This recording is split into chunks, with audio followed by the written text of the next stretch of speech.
That settlement deal had been final, but now who is writing one of the checks has changed. The players' attorneys, University of Iowa officials, Hawkeye Athletics Program, the Board of Regents, Iowa Attorney General's office, they were all involved and all signed off essentially on the deal.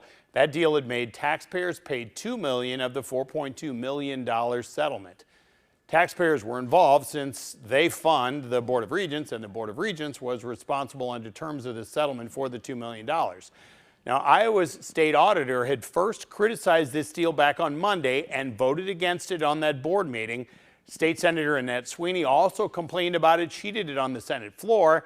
And then legislators started work Wednesday on a bill that could retroactively force the athletics department to pay the full cost of the settlement. So in other words, there would be no cost for taxpayers. Well, now that might not be necessary. Today, University of Iowa President Barbara Wilson changed plans publicly here.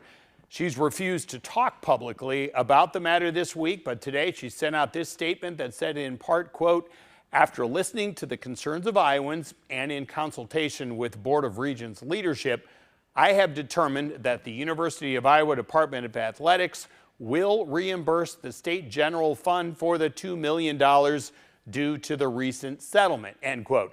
Now here's the reaction from State Auditor Rob Sand about the reversal.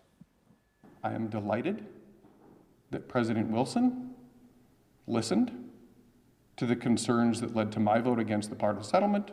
I'm delighted that she listened to the outcry from taxpayers who wanted real accountability, and I would like a copy of that check mailed to this room, 111 in the State Capitol Building, Des Moines, Iowa, 50319.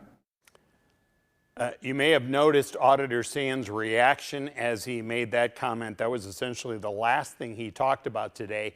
He had just held a news conference angrily ripping a Republican proposal this week that would strip his office of some of its ability to seek information from entities that it is auditing.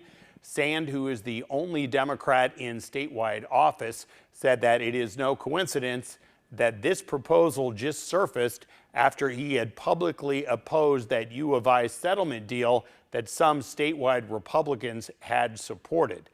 Now, in response, Republican Majority Leader Jack Whitver released a statement that said that this legislative proposal protects confidential records for people and it protects against what he called, quote, needless intrusion by the state auditor, end quote. Now back to these new U of I developments with this lawsuit settlement. We had asked earlier in the week for a response from Governor Reynolds about whether she had supported using taxpayer dollars into this settlement. She has not responded to this, and now we know taxpayer dollars will not be involved in this. Yeah, so she can either not respond now or give the response that comes down on the side of the public this time, right? And make it much easier. We haven't heard either way, and we don't know who was all involved in changing the mind of U of I's president either. Yeah, we don't know a whole lot about Barbara Wilson. Only been on the job about a year, and don't know how this might affect her future relationship with Gary Barta, is still the head of the athletics department there at Iowa, but certainly this does solve an immediate problem with the public. Thanks, Dave.